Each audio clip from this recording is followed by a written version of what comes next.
Waking up with shaky hands, a dry mouth, or numbers creeping higher on your meter.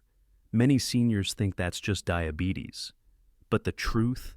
It often comes down to three simple morning habits, and one of them starts working within just an hour of waking.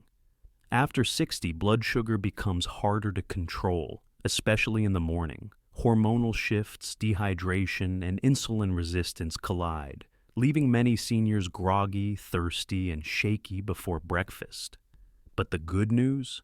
Research now shows three simple habits can help steady glucose naturally. We'll walk through them step by step so you can start tomorrow. 1. Hydrate before anything else. When you wake up after a full night's sleep, your body is gone 8 or 9 hours without a sip of water. For seniors, that's especially risky because the natural sense of thirst fades with age. You might not feel thirsty, but inside, your blood is already thicker, like soup that's been sitting out overnight, reducing down into something heavy and concentrated. And when that soup is your blood, it means glucose has a harder time moving where it needs to go. That's why dehydration is such a hidden driver of high morning blood sugar.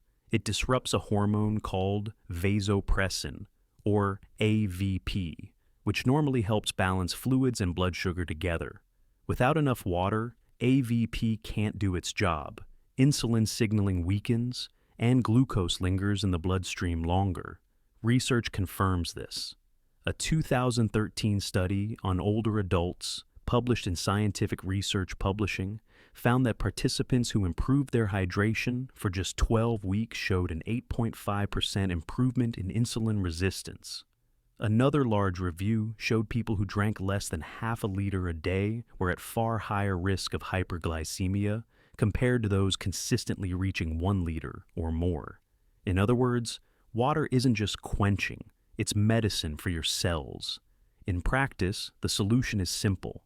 As soon as you wake up, before coffee, tea, or pills, drink 1 to 2 cups of plain water. For women, aim for about 1.6 liters over the whole day. For men, closer to 2 liters. And because thirst cues fade with age, don't wait to feel thirsty. Set reminders or place a glass by your bed the night before. I think of Frank, one of my longtime patients. At 72, his fasting glucose numbers kept creeping higher despite careful eating. We added one simple ritual: 2 glasses of water within 10 minutes of waking. 3 weeks later, his morning readings dropped by an average of 15 points. Frank told me it was the easiest change I've ever made, and the first one that really showed up on my meter. But here's the key.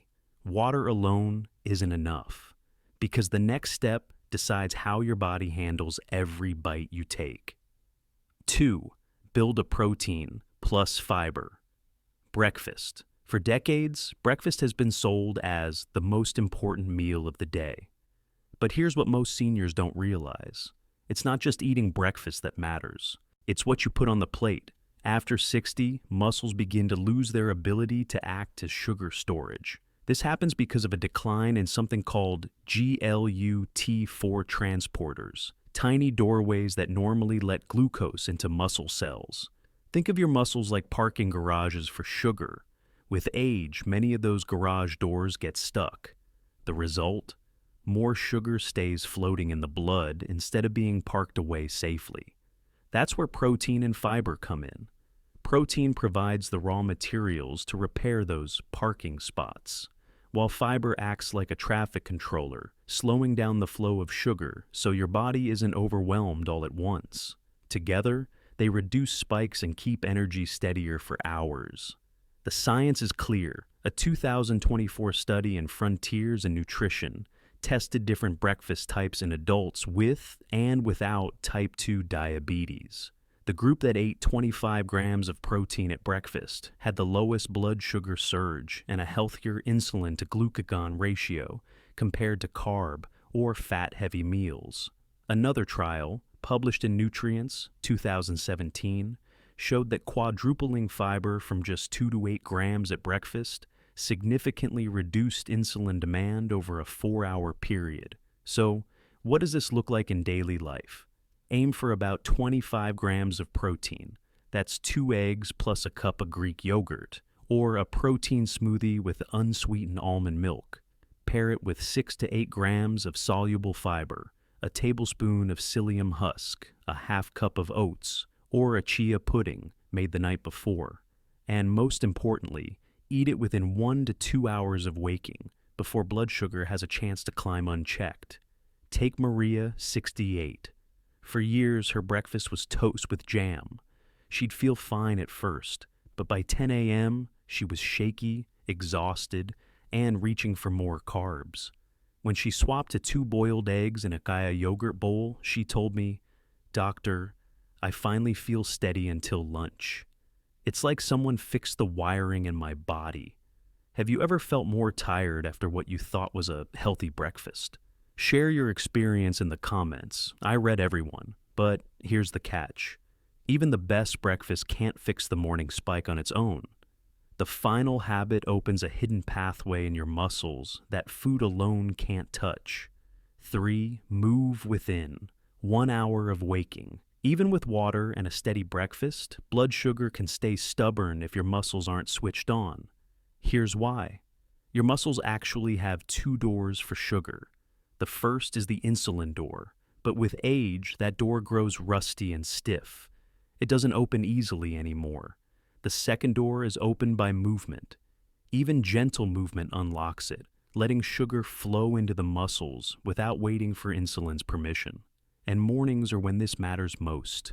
Many seniors with diabetes face what's called the dawn phenomenon. Cortisol rises earlier than normal, pushing blood sugar up before breakfast even begins. A little movement works like flipping the breaker in your house. It resets the whole system before the day gets away from you. The science backs this up.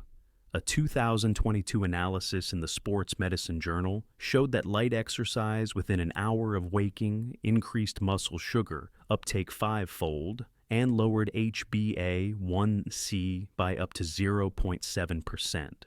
Another long-term study tracked older adults with diabetes for 8 years. Those who kept up a morning exercise routine dropped their HbA1c by nearly 1.4%, an improvement that matched some prescription drugs. What does this look like in daily life? 15 minutes of walking while the sun comes up, gentle stretching in the living room, even seated Tai Chi if balance is a concern. The key isn't intensity, it's timing. Do it within that first hour, right after your water and breakfast, and you prime your body to keep glucose steady all day. George, 70, decided to try it. He began with 10 minutes of Tai Chi while his coffee brewed.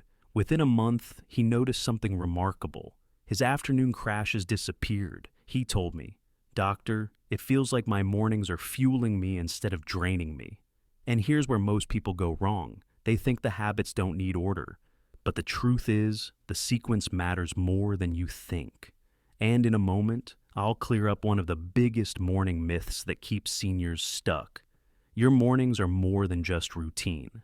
They're the foundation for how your body carries you through the day.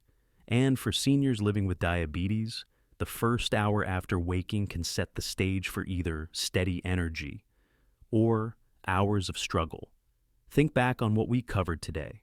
A glass or 2 of water to thin the soup of your blood. A breakfast that repairs the parking spots in your muscles and slows down the traffic.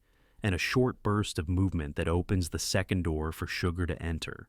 3 simple steps, done in order, that give your body the best chance to feel steady, clear, and in control. I've watched patients like Frank, Maria, and George transform their mornings with these habits. But the real story isn't about them. It's about you, because every sip, every bite, every step is a choice that protects your independence. So let me ask, which of these feels most doable for you tomorrow morning? Could you start with water on the nightstand? Or maybe swap your toast for eggs and chia? I'd love to hear. Share it in the comments, because your idea may give someone else the courage to start. And if this gave you hope, subscribe to Healthy Aging Hub. Each week, I bring you practical, science-backed steps to protect your health, so you can stay active and present for the people you love. Remember, These small morning shifts aren't just about blood sugar. They're about preserving the freedom to wake up tomorrow and live it on your terms.